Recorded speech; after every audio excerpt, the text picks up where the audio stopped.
Viva está com o Hora da Verdade. Neste regresso para mais uma temporada do programa, temos como convidado Pedro Duarte, é Ministro dos Assuntos Parlamentares, a quem agradecemos ter aceitado o convite para aqui estar. Eu sou a Susana Madureira Martins e comigo está a jornalista do Público, Helena Pereira. Bem-vindo. O PS já recebeu toda a informação, está neste momento à espera de novas reuniões com o Governo. A minha pergunta é: quando é que essas reuniões podem acontecer ou vão acontecer? E se espera que o PS apresente propostas quando exatamente? Bom, muito mais, boa tarde e obrigado pelo convite. Antes de mais, nós de facto estamos num processo negocial, tendo em vista a aprovação do Orçamento de Estado, que iniciámos, eu diria de forma inédita, iniciámos particularmente cedo, ainda no mês de julho, com a primeira ronda negocial. Tivemos a oportunidade esta semana de divulgar e distribuir pelos diferentes partidos políticos no Parlamento toda a informação que temos e que é possível ter nesta fase. Informação essa que normalmente é disponibilizada pelos governos na véspera da entrega do Orçamento de Estado, 2 ou 3 dias antes, e nós com um mês de antecedência, pela primeira vez, distribuímos toda a informação, para que de facto os partidos estejam habilitados, todos eles possam estar habilitados a perceber qual é o contexto macroeconómico e a poder, dessa maneira, tomar as suas decisões relativamente ao Orçamento de Estado. Nós verificamos que nas conversas que tivemos foram todas elas muito, eu diria, construtivas, mesmo por parte daqueles grupos parlamentares que manifestaram desde o início com muita frontalidade que têm divergências programáticas, doutrinárias até tão vincadas com o Governo que provavelmente nunca haverá um voto favorável. Refiro-me ao PCP e ao Bloco de Esquerda em concreto. Mas mesmo esses apresentaram propostas, fizeram ver qual era o seu ponto de vista para, na sua perspectiva, as necessidades do país. Ora, com o Partido Socialista, aquilo que nós combinámos nessa mesma reunião é que, a pedido do próprio Partido Socialista, que fosse dado mais algum tempo para eles próprios também poderem formular as suas ideias, assentar e refletir sobre aquilo que querem apresentar ao Governo e dessa maneira podermos tentar encontrar eu diria uma janela de oportunidade para podermos conversar sobre pedidos concretos, sugestões concretas, eventualmente medidas concretas que o Partido Socialista queira apresentar e dessa maneira trabalharmos sobre elas. Aquilo que o PS nos disse é que estavam a receber a informação naquele momento e, portanto, queriam, e eu acho que devemos aceitar isso com toda a naturalidade, queriam algum tempo a poder, no fundo, aprofundar um bocadinho o seu estudo sobre esses mesmos números para depois poder apresentar então o seu ponto de vista. Mas E foi isso que então ficou combinado. o Governo neste momento está à espera do PS de se apresentar como propostas ou vai marcar uma reunião e um calendário e um modelo, que foi isso que a líder parlamentar do Partido Socialista ontem pediu? Sim, há duas questões diferentes. Uma é a questão substantiva, e a questão substantiva quanto às medidas, de facto, a bola está do lado do Partido Socialista, portanto, o Partido Socialista ficou de trabalhar sobre essas medidas e poder depois, então, apresentá-las. Há um outro lado que é o lado, eu diria, processual, não é? Da metodologia de trabalho, De e marcar aquilo uma que nova ficou, o reunião. que ficou combinado é que até ao final desta semana, eu próprio, portanto, em nome do Governo, iríamos contactar o Partido Socialista para aferir se o Partido Socialista já estava em condições, porque nós também, evidentemente, não estamos a pressionar, nem somos nós que colocamos o calendário. Foi o próprio Partido Socialista que disse que precisaria de 48 horas, 36 horas no máximo, portanto, até ao final da semana. E no respeito disso, o que ficou combinado é que eu contactaria, de facto, a líder parlamentar do Partido Socialista para podermos, então, a partir daí, definir qual a metodologia de trabalho conjunto. Ainda poderá haver uma reunião esta semana, uma nova reunião. Nós não temos isso agendado, há apenas um contacto que está agendado. Em tese é possível, mas não parece muito provável, devo E dizer. nessa próxima reunião o Primeiro-Ministro poderá participar? Nós estamos nesta fase num nível de conversações que tem um grau de tecnicidade que foi entendido, e julgo que é entendido por todos, aliás é o natural e normal neste tipo de circunstâncias, que seja liderado essencialmente pelo Ministro das Finanças e por um conjunto de outros ministros setoriais que possam, de facto, acompanhar a preparação do Orçamento de Estado. Haverá um momento, certamente, em que o Primeiro-Ministro tem intervenção mais efetiva, digamos assim. Agora, eu queria deixar isto claro, não quer dizer que o Primeiro-Ministro não esteja a acompanhar todo o processo, não esteja envolvido desde o primeiro minuto. Aquilo que os ministros estão a fazer, em que eu me incluo, mas todos os ministros estão a fazer, é evidentemente sob a orientação, direção e diria até impulso do Primeiro-Ministro, e portanto ele está tão ou mais empenhado que qualquer outro membro do Governo neste processo O negocial. Observador dizia esta quarta-feira que teria havido já uma conversa entre Luís Montenegro e Pedro Nuno Santos esta semana. Bom, há um nível, todos compreenderão, há um nível de conversas que são naturalmente privadas e não são públicas. E como são privadas, eu próprio não as conheço e se conhecesse não as poderia divulgar. E portanto eu não posso comentar isso. Posso e sim é dizer duas coisas. Em primeiro lugar, é que de facto o Primeiro-Ministro tem estado ativamente empenhado no processo negocial do Orçamento de Estado. E a segunda coisa que devo dizer é, se quiserem, um apelo que deve haver humildade por parte de todos os protagonistas. Este é um Orçamento de Estado que também tem de ser um Orçamento de Estado da humildade. O Governo tem-no demonstrado, não tem uma maioria absoluta no Parlamento e, portanto, tem tentado ir ao encontro dos diferentes partidos da oposição, mostrando uma abertura, como digo, não há precedente na democracia, na história da nossa democracia, de grande abertura, de estado de espírito verdadeiramente aberto para podermos recolher contributos e encontrarmos a melhor solução para o país. Acho que é muito importante que todos os protagonistas tenham esta humildade de poder querer sentar-se à mesa e poder conversar e poder trazer contributos positivos e construtivos para, no fim do dia, podermos ter aquilo que eu acho que o país quer, que é termos um orçamento aprovado e começarmos a trabalhar no próximo ano, num ano que seja ainda melhor do que este para o país. O PS tem como linhas vermelhas, Pedro Nuno Santos não tem querido dizer isto claramente, mas são linhas vermelhas que são relativas ao IRC, à redução do IRC e ao IRS jovem.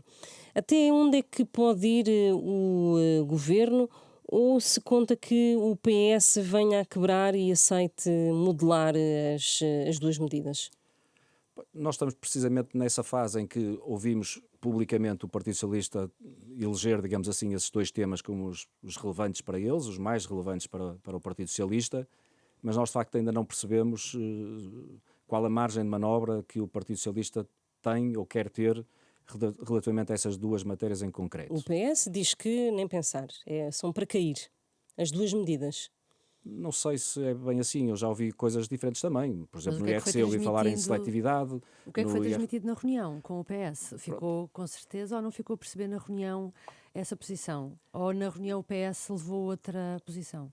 O Partido Socialista, aliás, disse-o publicamente, pediu mais tempo para estudar precisamente os números para poder então apresentar a sua visão. Portanto, estamos nessa fase, precisamente. Nós temos de perceber o que é que o Partido Socialista pretende, ou até onde pode ir ou quer ir. A posição do Governo é conhecida, não é pública desde o início, que apresentamos as nossas propostas. Temos de perceber qual é a posição do Partido Socialista e depois eu acho, volto a dizer, que deve haver a humildade suficiente de ambas as partes para podermos encontrarmos eventualmente a meio do caminho, não é? Acho que é assim que se fazem as negociações. Quando se parte para uma negociação e se diz à partida que não se vai ceder em nada, normalmente é um mau princípio. Eu não acho que isso esteja a acontecer. Eu não li isso das palavras de ninguém. Mas isso depois agora tem que ser concretizado e, portanto, da parte do Governo, repito, há não só toda a abertura, como eu tenho dito, mas há todo o interesse, porque é estratégico para o país termos um orçamento do próximo ano. Mas acha que é possível o Governo e o PS encontrarem-se a meio do caminho no IRS jovem e no IRC? Sim. Portanto, quer dizer que na reunião o PS não foi intransigente nesta questão? O PS pediu, Ou está a ser otimista? O PS pediu tempo para estudar os números e, portanto, a partir daí apresentar a sua visão. Ora, eu não quero ser eu a falar em nome do Partido Socialista, como é evidente, porque o Partido Socialista o que disse literalmente é o que eu acabei de dizer. Mas eu acho que a interpretação que devemos dar do ponto de vista positivo e até diria do ponto de vista saudável em termos democráticos é que, evidentemente, se quer estudar é porque tem abertura de espírito para poder consensualizar alguma posição.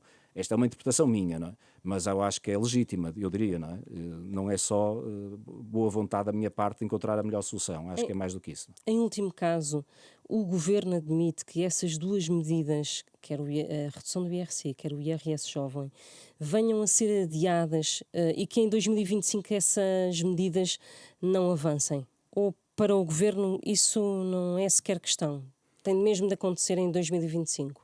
Há um nível vão perdoar, mas há um nível de negociação que nós não podemos fazer na praça pública. Portanto, se queremos sentar-nos à mesa com os outros partidos políticos, e o Governo não o tem feito, não vamos estar a estabelecer quais são as condicionantes que colocamos, as linhas vermelhas, quais são as balizas, digamos assim, né?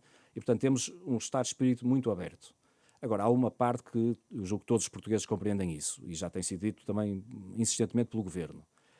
Nós não podemos nunca desvirtuar aquilo que é a essência do Orçamento de Estado. Nós estamos convencidos que o Orçamento de Estado para 2024 é um orçamento que, se quiserem, vai desencravar o país. Portanto, é um orçamento que vai resolver muitos problemas, seja com carreiras de muitas carreiras na nossa função pública, desde logo, conhecemos já os professores, as forças de segurança, na área da saúde, da justiça, etc., mas que vai também na economia libertar muitos fundos, desde logo através de fundos comunitários, do PRR e afins, vai dar oportunidades aos mais jovens para podermos dar um sinal de que queremos que o talento fique no país e não emigre. E, portanto, este orçamento tem que, evidentemente, ter estes objetivos, porque se desvirtuarmos estes objetivos, o orçamento passa a ser uma mão cheia de nada e será mau para o país. Mas pronto, tirando se quisermos este princípio, que é uma premissa que eu acho que é razoável, não é? De que não se pode desvirtuar a linha fundamental do Orçamento de Estado, a partir daí nós temos abertura para conversar sobre tudo e mais alguma coisa, eu diria. Mas a pergunta que eu lhe coloco é, para que seja afastado este irritante com o Partido Socialista, para que o orçamento seja de facto viabilizado, estas medidas podem entrar em vigor mais à frente e não agora? O Governo admite isso ou não? Nós, é um cenário que não consideramos nesta fase, não consideramos ainda. Mas, como digo, nós não estamos ainda na fase de negociar em concreto essas medidas. Não? Isso não aconteceu, como acabei de vos dizer. Não é? E, portanto, eu não quero estar eu agora a fechar portas nem a abrir portas, não é? Porque acho que é demasiado...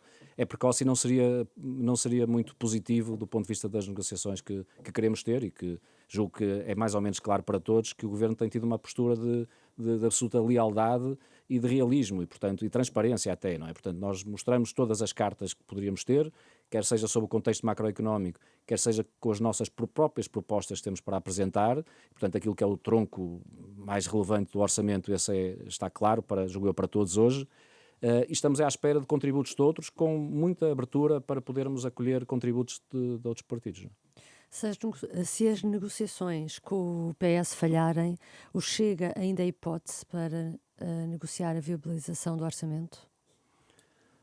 Eu tenho ouvido declarações muito contraditórias, é verdade, dependendo da semana de que estamos a falar, mas eu julgo que a última versão do Chega é que é irrevogável ou algo parecido, não é? A posição do Chega. Portanto, nós temos que respeitar.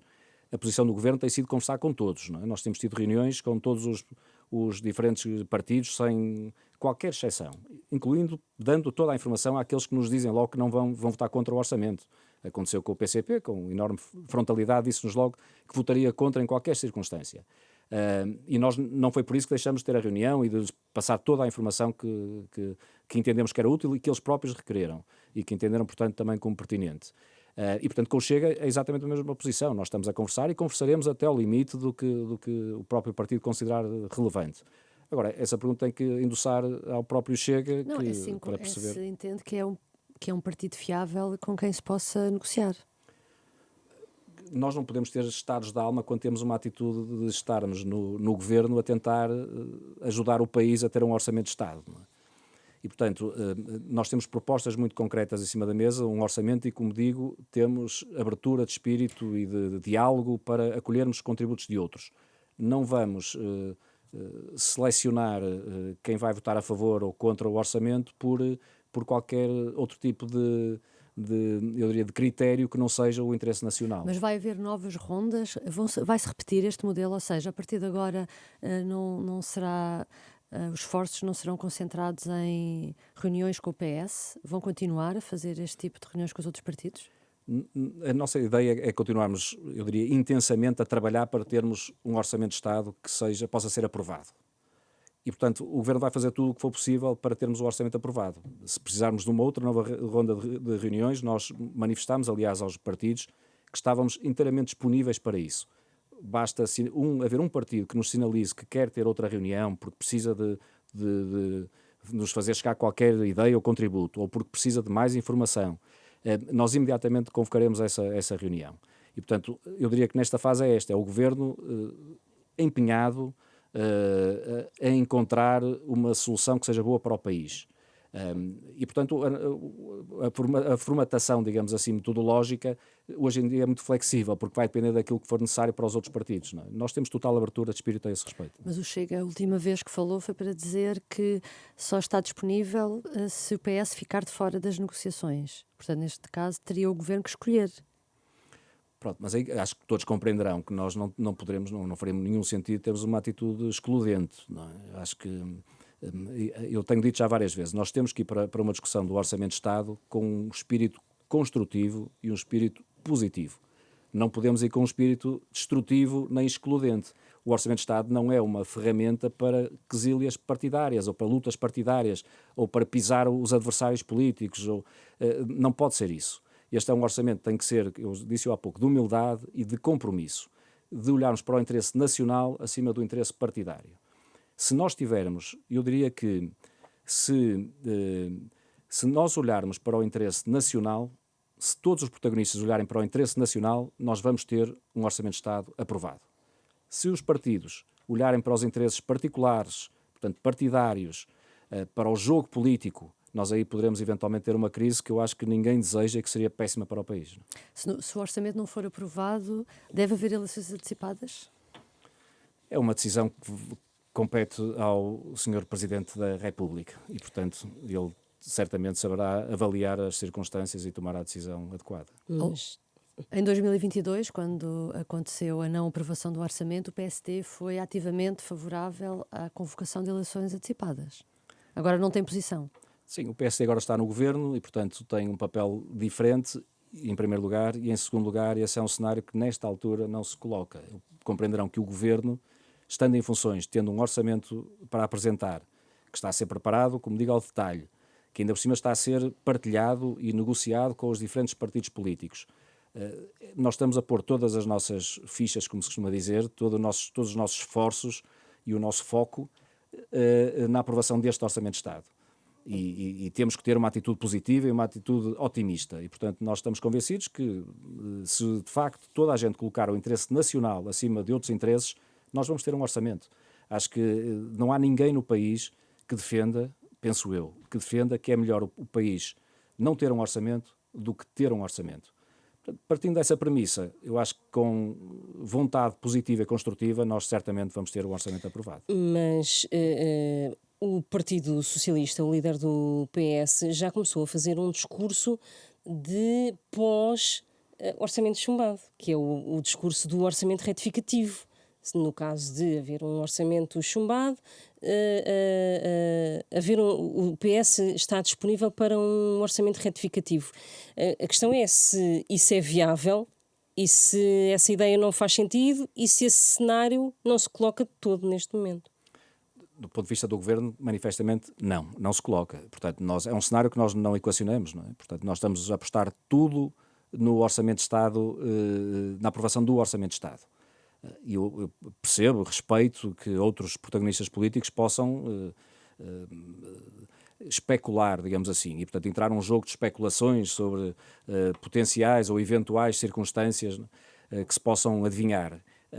Mas o Governo não tem sequer tempo, quem está no Governo não tem tempo para esse tipo de cenarizações. Nós estamos muito focados na aprovação deste orçamento, até porque acreditamos que é sempre melhor, é sempre preferível nós termos um orçamento de Estado que dê estabilidade ao país, que desencrave o país, como há pouco dizia, que dê futuro ao país, do que irmos depois com remendos tentar retificar qualquer erro que se tenha cometido na votação do Orçamento de Estado. Então, eu digo uma coisa, o Governo neste momento não tem um plano B para o caso de o orçamento ser chumbado. O Governo está absolutamente, eu diria, 100% empenhado no plano A, que é a naturalidade da estabilidade democrática do país, é apresentarmos um orçamento e ele ser aprovado.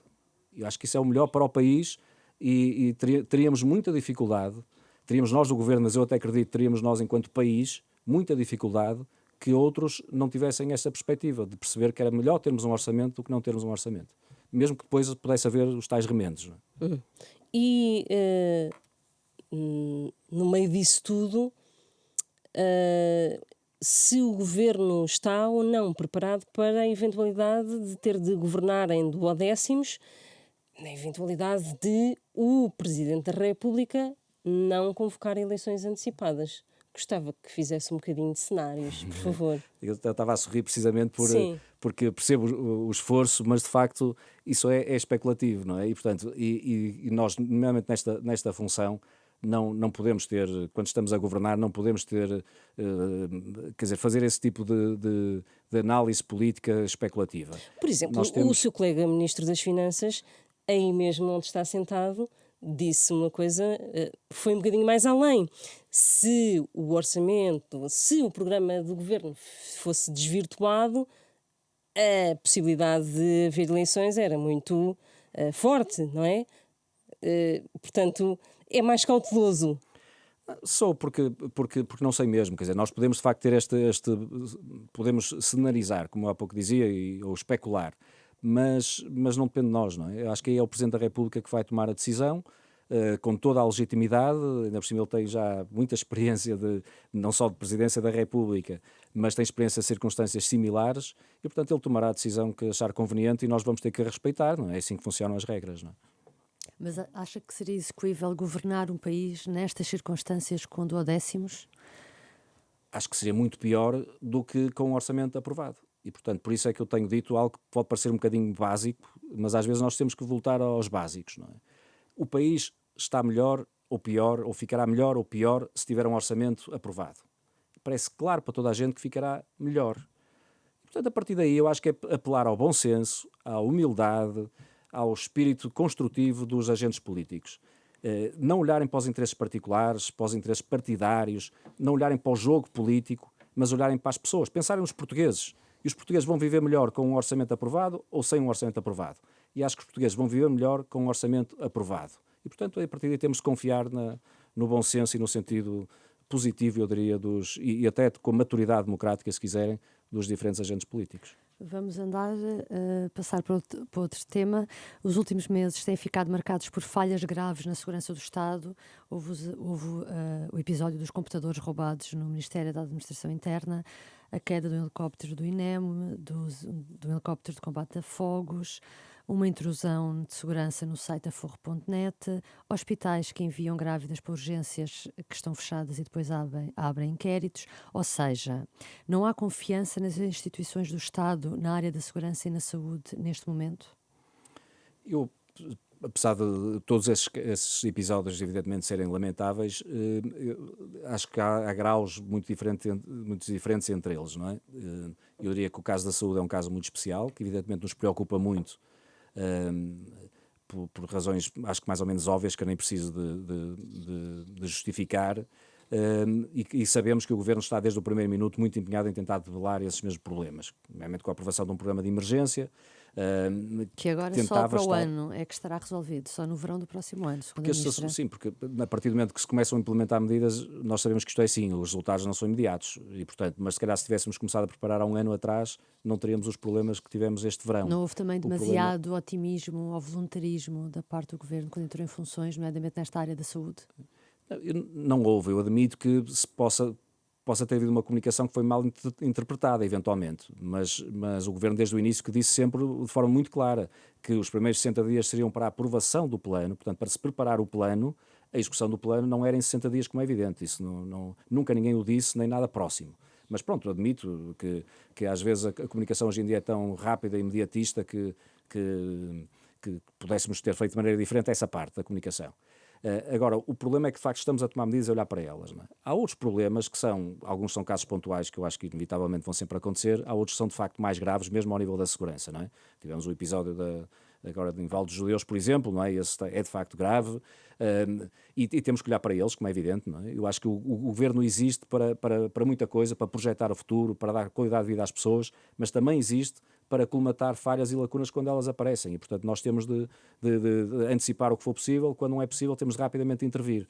Neste caso concreto, nós até já tínhamos tomado algumas medidas, nomeadamente ao nível do sistema prisional, para podermos dar outras condições, mas de facto ainda não estavam em vigor, nós não conseguimos fazer tudo nos primeiros meses. Não é? E com esta sucessão que agora a Helena se referiu, de casos, diria que acabou o estado de graça do Governo e do Primeiro-Ministro, que os problemas começam a ser mais densos e que descompensam ou vão descompensando as medidas que estão a ser tomadas?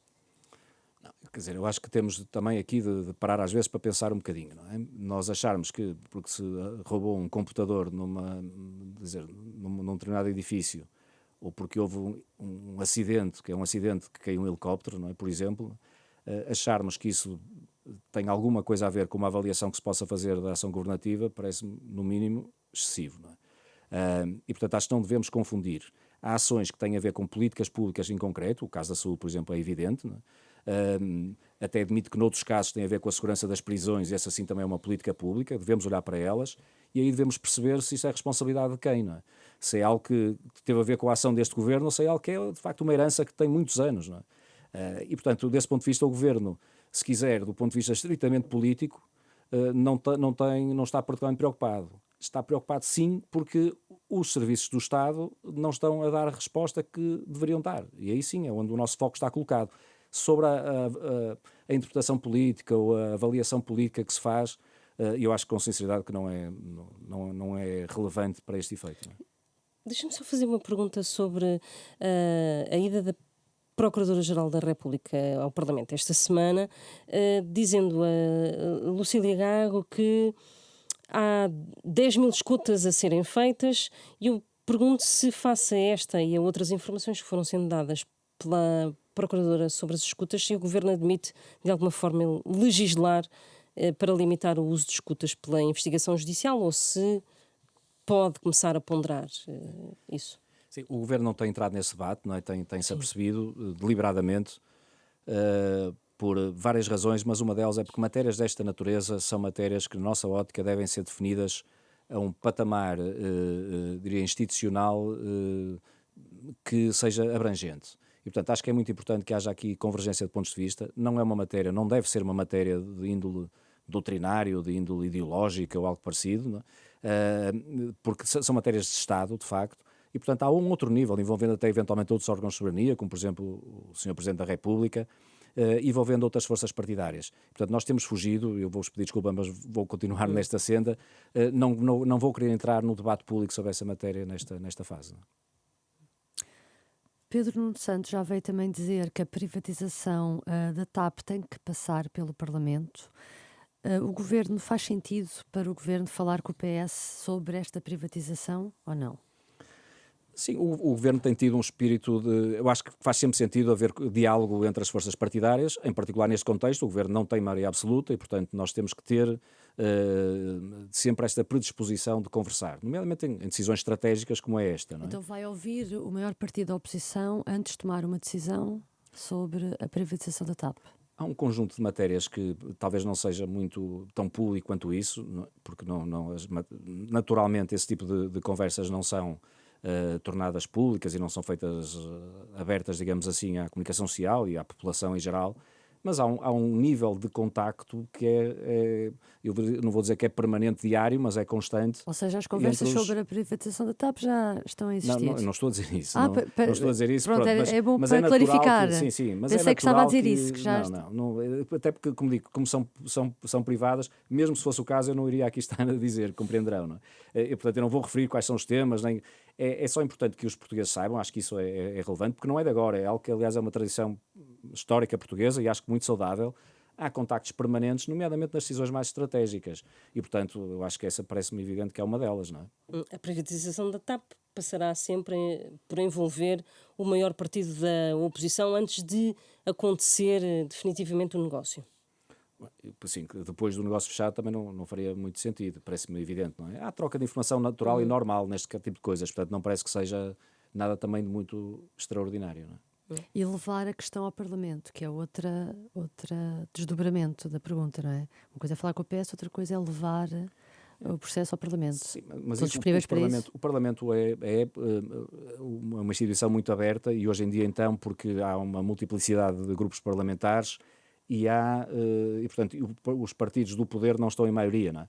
E, portanto, isso é muito natural que haja lá discussão e debate sobre esta matéria, porque qualquer partido, aliás, pode ter essa iniciativa, não é? E, portanto, eu acho que o Parlamento não vai passar ao lado do debate sobre isto, não é? Agora, depois há formalidades, compreenderão que, até pela natureza de um negócio como este, se vier a concretizar, que exige um grau de de confidencialidade ou pelo menos de descrição que as próprias partes exigem e, portanto, nos contratos normais é assim que acontece. Portanto, admito que não se vá ao detalhe no Parlamento, mas parece-me óbvio que tem que haver transparência no processo, como é óbvio, e que o Parlamento acompanhe, não é? Isso parece-me natural. Afastar o ministro Miguel Pinto Luz do processo, como já vieram pedir vários partidos, inclusive o PS, e o líder do PS, não é uma opção de todo. Acho que o Primeiro-Ministro foi absolutamente claro quanto a isso, não é? E desse ponto de vista posso dizer, sem querer intrometer naquilo que é a esfera do Primeiro-Ministro, que o Governo não podia estar mais de acordo com essa posição. A questão Todo é o Governo. que a delicadeza do tema e até do processo de negociações pode ou não, a prazo, sofrer alterações, não é? E obrigar mesmo o Governo a defender-se e a defender o próprio Ministro, retirando-o de cena. Não. Não temos nada essa ideia, pelo contrário, estamos completamente seguros de que é um ataque político que no jogo partidário às vezes acontecem, mas que não há nenhuma razão nem nenhum fundamento para haver qualquer problema com o ministro em causa assumir este processo. Pelo contrário, a experiência que ele tem e a sua competência acho que são uma ótima garantia para o país. Sobre o processo, outro processo de privatização, FASEC, antes disso, o Parlamento devia apurar as responsabilidades da nacionalização da empresa. O seu colega, o Ministro da Presidência, deu a entender que era bom que o Parlamento percebesse melhor o que é que aconteceu. Isso eu acho que sim, não é só neste caso, eu acho que em todos, até no da TAP, bem entendido, eu acho muito bem, e o Governo, aliás, foi o primeiro a enviar o relatório da IGF para o Ministério Público e, portanto, acho que também o próprio Parlamento deve estudar e ir até às últimas consequências a avaliar o que se passou. Ora, na EFASEC não devemos ter uma atitude diferente, não é? Até se calhar redobradamente, porque na TAP já houve comissões de inquérito, acho que todos nós já conhecemos o que aconteceu, o relatório que conheceu-se há umas semanas não tem particularmente nada de inovador ou de diferente. Da EFASEC é diferente, é um caso novo, em que temos agora, de facto, uma avaliação que foi feita e que nos mostra quão prejudicial foi para o país aquelas decisões. E, portanto, eu diria que é muito importante que se apure responsabilidades, não propriamente porque queremos estar a apontar o dedo ou a culpar seja quem for, mas porque eu acho que pode ser muito pedagógico para o futuro. Porque este tipo de circunstâncias não podem passar impunes, quando de facto há decisões que oneram o dinheiro dos contribuintes de uma forma tão clara, como parece ser o caso, em que não trouxe de facto consequências positivas nem para a empresa, nem para o país, aquela decisão em si. E eu acho que é muito importante que se apure o que aconteceu para que todos, no mínimo, possamos aprender e não voltemos a cometer esse tipo de erros. Não afasta a necessidade e a hipótese de instalação de uma comissão de inquérito, uma comissão parlamentar de inquérito. Sabe que isso é uma iniciativa própria do Parlamento, não é? O Governo não tem iniciativa disso e, portanto, não tem Mas é que opinião. pedir não é responsabilidades pode chegar a esse ponto, não é? É um direito que os deputados têm, não é? Portanto, em tese sim, mas o Governo nunca vai, não é dizer, nós não podemos, nem devemos, não é? Ter esse tipo de posições, nem defender esse tipo de expedientes, digamos assim, que são expedientes estritamente parlamentares, não é? A abertura de... peço desculpa. Em relação ao IAPMEI, esta semana houve a demissão do presidente, tem havido demissões de altos responsáveis de empresas públicas, há uma sangria de gente, de altos, de direções e de empresas públicas, há uma sangria de gente afeta ao Partido Socialista para substituir por amigos ou simpatizantes do PSD. Isto é justo ou é injusto? Eu acho que é injusto e não é correto. O que tem existido, naturalmente, é que, na maior parte dos casos, aliás, tem vindo a público, é que termina um mandato de determinado tipo de dirigentes de organismos do Estado e há uma substituição que é natural. E em muitos dos casos, aliás, são os dirigentes que estão em funções que, por não se reverem eventualmente, ou por não sentirem motivação, ou por considerarem que já esgotaram o seu projeto, digamos assim, para aquela instituição, que pedem para ser substituídos. É natural, isto é importante que se diga. Não é questão de se ser amigo ou de se ter um cartão partidário. Agora, quem está na primeira estrutura superior da administração pública, é natural que precisa, até para executar bem a sua função, que essas pessoas tenham que se sentir confortáveis com o programa do governo e com o projeto político para o país do governo.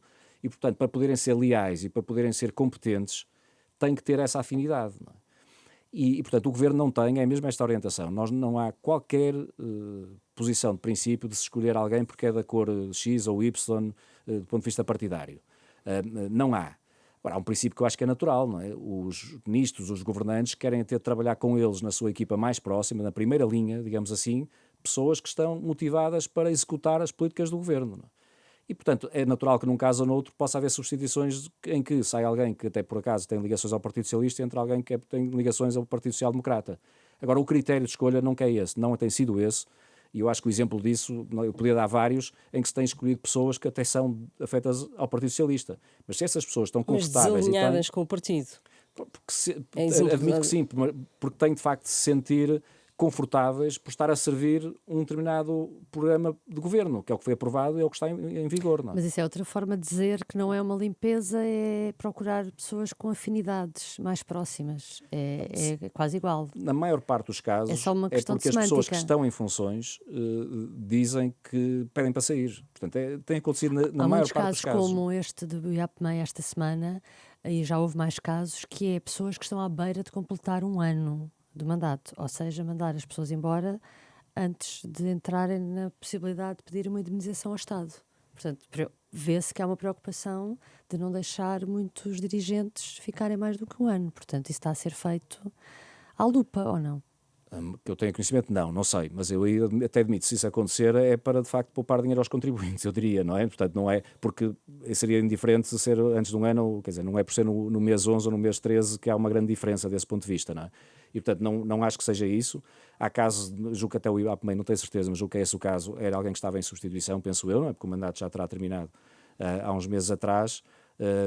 E portanto quando há substituições é um processo natural, quer dizer, e não tem que mudar governo para se substituir. Eu percebo que a comunicação social agora esteja mais atenta, mas até dentro dos governos, se calhar se olharem para o histórico dos últimos 8 anos ou 9 anos em que esteve o governo da mesma cor política, também houve muita gente que foi substituída, não é? Portanto, é normal e até acho que é saudável, não é? Isto são mandatos... Não foi com esta pressa que este governo mostra? Não, a atenção se calhar é que era outra, porque se repararmos, não são muitos os casos em que de facto houve uma precipitação, digamos assim, de substituições. É o fim dos mandatos. Portanto, isso está a acontecer em todos os casos, não é? Ou então é mesmo o início de um mandato, não é? Porque nesses casos, por exemplo, o exemplo que deu, alguém que estava mesmo a começar funções com o governo anterior e de facto, pronto, percebeu que certamente não se sentiria tão confortável, não é? Como digo, a maior parte dos casos são as pessoas que pedem para sair, não é o contrário. Vamos mudar de assunto para... estamos em vésperas da realização do Congresso do PSD, um Congresso eletivo, já há um líder eleito. É expectável que haja muitas mudanças na direção ou o elenco também não deverá mudar muito? Bom, é um pouco prematuro para isso e a decisão vai ser sempre do líder do PSD que foi eleito, Luís Montenegro, ou reeleito, Luís Montenegro. Não é? E eu posso dizer que eu acho que deve haver agora um esforço, de alguma maneira, incutir alguma energia nova nos órgãos do PSD, com gente diferente, alguma renovação, e eventualmente reduzir o número de membros do governo que fazem parte dos órgãos do partido, dos órgãos de direção do partido. Na Comissão... Sim, na Comissão Política Nacional, essencialmente, que no fundo é a direção nacional do partido. Isto porquê? Porque, naturalmente, também a direção ainda é anterior ao partido ter chegado ao governo, não é? E, portanto, muitos daqueles elementos, entre os quais eu me incluo, não é? Passaram para o governo, mas acho que agora é a altura de, eventualmente, também darem um espaço próprio para o partido respirar, ter também um sentido crítico, um sentido de exigência junto do governo, e para isso é importante que haja esta separação, eu diria. Ou seja, não conta fazer parte da próxima Comissão Política do PSD? Não conto. Mas isso é uma decisão do Presidente do Partido, eu não quero estar a antecipar isso. Não. Mas não conto. Há gente de peso no governo, há o Ministro dos Negócios Estrangeiros e de Estado, Paulo Rangel, que é o segundo, que é o primeiro vice-presidente do PSD. Portanto, estamos a falar de gente com muito peso que pode ficar de fora, é isso? O Presidente do Partido definirá, e isso não é uma matéria que não foi objeto de discussão nenhuma dentro do partido, ainda é de facto prematura. Mas eu diria que nós temos, evidentemente não se podem quebrar as ligações entre o Governo e o Partido, porque o Governo emana do Partido, é assim que são as democracias partidárias, ainda não conhecemos um modelo melhor para as democracias, é através de partidos. Quem ganhou as eleições, quem no fundo tem um mandato para governar é o PSD, não são as pessoas que estão no Governo, e portanto tem que haver uma ligação forte e próxima. Eu acho é que o Governo não pode abafar o partido desse ponto de vista. Aliás, vice-versa, não é? Acho que o oposto também é verdadeiro. Para se podermos ter, de facto, um grau de distanciamento que também seja saudável entre o Governo e o partido. Massa crítica. Exatamente. E exigência, eu diria mesmo. Acho que é muito importante que, se calhar com uma visão mais a médio prazo, a longo prazo e mais exigente para o Governo, é muito importante que o partido tenha esse espírito crítico, não é, também. Não é? Uhum. O seu nome tem sido referido como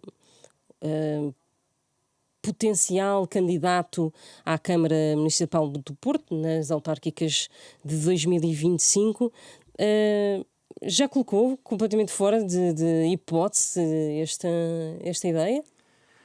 Nem, eu vou mais longe, eu não coloquei fora de hipótese, nem dentro de hipótese, porque não, quer dizer, não refleti sobre a matéria, nem coloco a hipótese, não é? Portanto, no sentido, nem coloco em cima da mesa essa reflexão. Eu estou 100% focado, do ponto de vista do meu serviço cívico, 100% focado na missão que estou a desempenhar de ministro.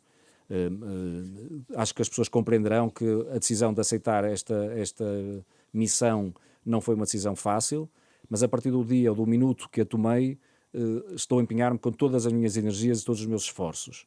Portanto, eu não tenho sequer, eu diria, espaço mental para colocar outras hipóteses. Eu assumi com espírito de serviço a função que estou a desempenhar. E, portanto, tenciono até o dia que o Primeiro-Ministro entender, ou até o último dia do Governo, desempenhá-la. E, portanto, não Mas se tenho o líder outras opções. do partido desafiar para isso, pensará nessa altura. Eu atrevo-me a dizer, sem querer entrar na cabeça dele, que ele tem, quando me escolheu para esta missão, não foi propriamente para achar que me iria a seguir desafiar para a seguinte. Não é? Este é um governo, eu já o tenho dito, é um governo para 4 anos, foi pensado para 4 anos. Está pensado dessa maneira, foi se quisermos, foi desenhado com esses moldes. E foi para isso que o Primeiro-Ministro me desafiou. Não é? Mas o senhor foi agora eleito líder da Distrital do Porto. Já tem na cabeça um candidato ao Porto que gostaria como líder da Distrital?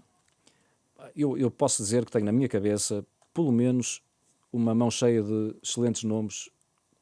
Eu diria que podem ganhar a Câmara do Porto, mas mais até do que isso, podem ser excelentes presidentes da Câmara do Porto.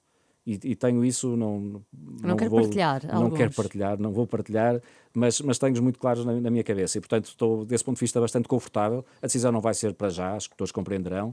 Não vai ser no Congresso? Não, anunciado nada? não, nada disso. Acho que nós aí temos de respirar todos. As eleições são no próximo ano apenas e, portanto, no timing certo, que será certamente no próximo ano, haverá esse tipo de decisão. Mas, como digo, para já estou muito confortável porque tem um leque muito vasto de excelentes opções. Para o Distrito do Porto vai ter que arranjar também diversas opções para concelhos onde o PSD não tem presidência da Câmara, não tem variação, não é? O objetivo é aumentar e tirar câmaras ao Partido Socialista, por exemplo? Na área metropolitana do Porto, não é? Certo. Sim, eu acho que há margem de crescimento grande para o PSD. O meu objetivo, o nosso objetivo ali no Tem PSD... 5 câmaras, creio, o PSD. No distrito, não é? Certo. Nós vamos tentar crescer em todos os concelhos. Portanto, aumentar o número de votos e o número de mandatos. Onde for possível atingirmos a presença da Câmara, ótimo. E, portanto, a ideia é termos o maior número de votos possível em todas e onde for possível o maior número de câmaras. Claro que gostávamos, mas isto eu não posso dizer que é um objetivo político porque isto não se desenha assim. Eu gostava da noite eleitoral termos, por exemplo, uma vitória na área metropolitana do Porto para podermos ter o presidente da Junta Metropolitana do Porto. Não é? Isso era interessante. O PS já teve noutros tempos, não tem hoje em dia. está aliás até bastante longe de o ter, mas eu acredito que pode haver de facto um crescimento substancial se conseguirmos encontrar bons projetos e bons candidatos, e é nisso que vamos trabalhar nos próximos meses. Deixa-me só fazer ainda uma pergunta na linha disto, porque hoje a Renascença tem uma entrevista com o Rui Paulo Sousa, que é o secretário-geral do Chega, e ele diz que não vê com maus olhos fazer coligações e alianças com o PSD nas futuras eleições autárquicas. Isto numa altura em que estamos neste impasse sobre o orçamento do Estado. Como é que vê, no meio disto tudo, esta posição do Chega? Eu preferia não confundir as coisas, não é? E, portanto, algo é a nível local poder haver, em casos muito especiais, eu diria, determinado tipo de coligações que não são muito naturais. Outra é acharmos que, designadamente quando confundimos com negociações para o Orçamento de Estado ou algo parecido com eleições autárquicas. Acho que não devemos fazer essa confusão. E, portanto, o PS ainda não definiu, vai provavelmente definir no Congresso aquilo que será a sua política de coligações para as eleições autárquicas, mas eu atrevo-me a dizer que perante aquilo que tem sido o comportamento político, a atitude,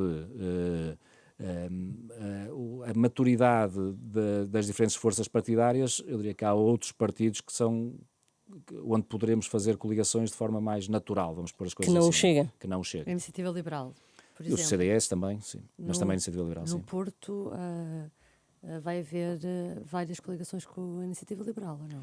Não, é muito cedo, nós não tivemos nenhuma, eu fui eleito a semana passada, não é? Portanto, no fim de semana passado, portanto, ainda não tive nenhum contacto com nenhuma força partidária que não os do PSD, e portanto isso ainda é muito prematuro e muito precoce. Agora, posso dizer que nós temos tido, até do ponto de vista local, temos um relacionamento muito construtivo e aberto com a Iniciativa Liberal também, não é? E, portanto, eu diria que, eu não sei se vai acabar, um dia vai acabar em coligação ou não, mas eu diria que há pelo menos um espírito muito construtivo de trabalhar conjuntamente, independentemente de irmos juntos ou não nas eleições. Para terminar, comunicação social, uma área que também tutela, perguntava-lhe que revolução tranquila é aquela que diz que vai fazer na RTP. Sim, nós temos. O problema da RTP é um problema mais genérico, é um problema de facto que tem a ver com toda, eu diria, a indústria audiovisual, a televisão como nós a conhecemos, porque de facto os hábitos de consumo das pessoas estão a mudar de forma vertiginosa. Não é? Nós, se olharmos hoje, por exemplo, para as novas gerações, percebemos que a forma como consomem a televisão não tem nada a ver com o que acontecia há 10 anos atrás ou há 15 anos atrás. Não é? E esta tendência vai agravar, vai acelerar. Portanto, não é muito difícil nós prevermos que daqui a 5 anos, já não digo daqui a 10 anos sequer, mas daqui a 5 anos, os públicos vão querer da televisão algo muito diferente do que querem hoje. O público em geral. Um serviço público é pago pelos contribuintes portugueses, tem de ser o primeiro, na minha opinião, a antecipar o que aí vem e, portanto, a preparar-se para este novo mundo. E, nesse sentido, aquilo que eu estou a trabalhar com o Conselho de Administração da RTP é, de facto, nós conseguirmos dar um salto que nos permita ganhar anos que se calhar perdemos nos últimos tempos, por força das circunstâncias, não é nenhuma crítica. De facto, todos nós fomos um bocadinho surpreendidos com esta revolução tecnológica que mudou muito a nossa forma de comunicar e de aceder a conteúdos. E, portanto, nós recuperarmos o tempo perdido e tentarmos rapidamente posicionar a RTP como sendo talvez a primeira linha no meio no ecossistema de comunicação social do país, e eventualmente até fora do país, sermos pioneiros e inovadores precisamente a ir aproximar-nos das pessoas. E, portanto, a RTP não ter uma posição passiva. Fazer o quê, em concreto? Nós estamos a trabalhar nisso, mas eu acho... eu desafiava talvez todos os que nos estão a acompanhar, a ler e a ouvir, que espreitassem, por exemplo, o que é hoje em dia a RTP Play e vissem o potencial que existe ali. Portanto, aquilo pode ser a gênese de muita coisa diferente que a RTP pode fazer nos próximos tempos para precisamente se aproximar das pessoas. Isto é, nós já estamos numa fase em que as televisões, como aliás a comunicação social em geral, não é? Todos os órgãos, mas neste caso em que as televisões não podem de facto ficar à espera que os públicos vão procurá-los, não é? Portanto, tem que haver algo diferente, é de facto aproximar daquilo que as pessoas hoje em dia esperam e querem, não é? Nomeadamente os públicos mais novos, porque para prestar um bom serviço público, que é pago pelos contribuintes, nós temos que chegar às pessoas, não é? E vai diminuir ou tirar a publicidade da RTP? Estamos em fase de reflexão sobre tudo, um conjunto de matérias, essa é uma delas, não é? Mas ainda não temos decisão tomada.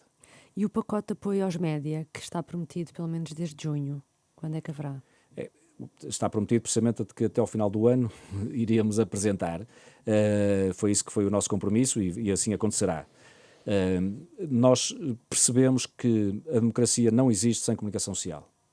E, portanto, quando estamos a falar do setor da comunicação social, não estamos a falar de um setor, de uma atividade económica igual às outras, digamos assim. Não é? É muito mais do que isso.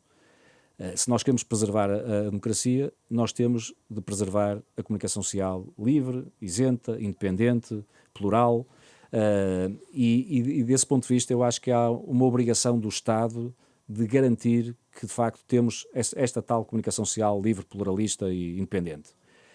A forma de o fazer não é fácil, isso é importante que fique claro, porque nós não queremos e queremos evitar que haja qualquer espécie de apoio que seja mais direto ou mais direcionado e que depois possa ser confundido com qualquer espécie de dependência do poder político. Não é? Isso seria o pior que podia acontecer à comunicação social e, eu atrevo-me a dizer, até ao próprio poder político, não é? Porque as pessoas não iam gostar e não iam compreender. E, portanto, nós estamos de forma o mais engenhosa possível, tentar encontrar formas de apoiar o setor, mas de uma forma suficientemente transparente e suficientemente clara e neutral que nos permita dar condições para, de facto, a comunicação social do país possa funcionar com um jornalismo sério e bem preparado, mas que isso não seja confundido com qualquer espécie de apoio vinculativo, digamos assim, por parte do poder político. Está assim terminado este Hora da Verdade. Tivemos como convidado Pedro Duarte, Ministro dos Assuntos Parlamentares, a quem renovamos o agradecimento por ter aceitado o convite para aqui estar neste primeiro Hora da Verdade desta nova temporada. A gravação de som é da Beatriz Garcia e a gravação vídeo do Ricardo Fortunato. A edição de vídeo será feita depois pela Marta Pedreira Michão.